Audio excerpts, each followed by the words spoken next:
ती नवी मुंबईतून नवी मुंबईत भाजपकडून शिवसेना कार्यालयात तोडफोड करण्यात आलेली आहे। नेरूळ येथील शिवसेना कार्यालय भाजप कार्यकर्त्यांनी फोडले। शिवसेना शहर प्रमुख विजय माने यांचं हे कार्यालय आहे आणि तिथं भाजप कार्यकर्त्यांनी तोडफोड केलेली आहे। नवी मुंबईमध्ये भाजप आणि शिवसेना यांच्यातच मुख्य लढत होती।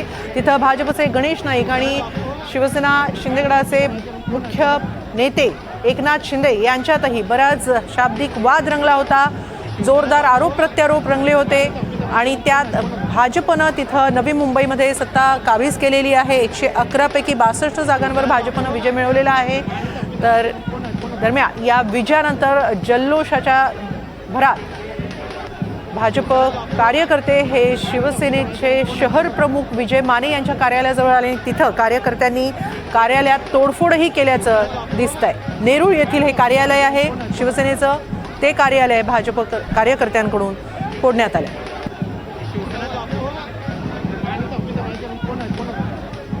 नवी मुंबईमध्ये भाजपनं 111 पैकी 62 जागा मिळवलेल्या आहेत,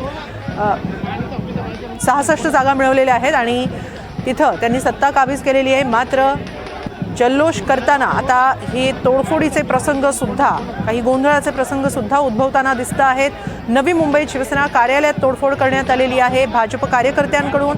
शिवसेना शहर प्रमुख विजय माने यांचं हे कार्यालय आहे नेरूळमधलं आणि तिथं ही तोडफोड भाजप कार्यकर्त्यांनी केलेली आहे। तिथला गोंधळ आता आपण पाहतो आहोत।